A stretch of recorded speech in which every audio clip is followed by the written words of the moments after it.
Hello, welcome to Ranika cooking channel. இன்றைக்கு நான் செய்ய போகிறது கனவா கறி.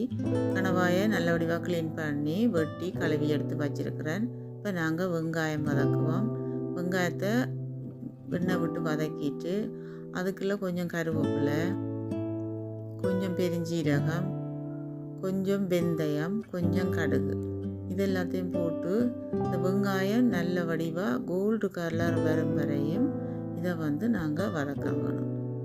வதக்கி எரிய விடாமல் நல்ல வடிவம் லோவில் விட்டு அடுப்பை எப்போதும் லோவில் வச்சு கொள்ளணும். வச்சு நல்ல வடிவாக வதக்க வேணும். இங்கே பாருங்கள், வெங்காயம் நல்ல வடிவாக வதங்கிட்டுது. இனி நாங்கள் இதுக்குள்ளே வெட்டி கழுவி வச்ச கனவாயை இதுக்கு போட்டு இதுக்குள்ளே கொஞ்சம் உப்பும் போட்டு இதை நல்லா கலந்து விடணும். நல்லா உப்பு சேரும் வரையும் நல்ல வடிவாக கலந்து விடணும். நல்லா கலந்து விட்டுட்டு இதை ஒரு 10 மினிட் அப்படி மூடி அவிய விட்டுட வேணும். ஓகே, நாங்கள் இப்போ திறந்து பார்ப்போம்.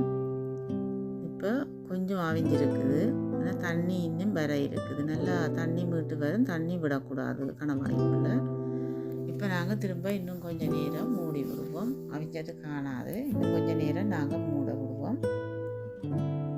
இப்போ திறந்து பார்ப்போம். இப்போ பாருங்கள், நிறைய தண்ணி நல்லா அவிஞ்சு தண்ணியெல்லாம் வந்துருக்குது. இப்போ நாங்கள் கத்தரிக்காய் சேர்த்துக்கொள்வோம். இதுக்குள்ள கத்தரிக்காய் சேர்த்து கனவா கறி சமைச்சா நல்ல டேஸ்ட்டாக இருக்கும், நல்ல ருசியாக இருக்கும். நீங்களும் கத்தரிக்காய் சேர்த்து சமைச்சு பாருங்கள், நல்ல டேஸ்ட்டாக இருக்கும். இனி நாங்கள் கொஞ்சம் மூடி விடுவோம். நல்லா கத்தரிக்காய் சேர்ந்து இந்த கனவாயோட அவியட்டும். இப்போ நாங்கள் திறந்து பார்ப்போம்.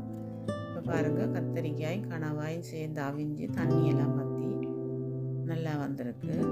இப்போ நாங்கள் தேவையான அளவு மிளகாத்தூளை சேர்த்துக்கொள்வோம்.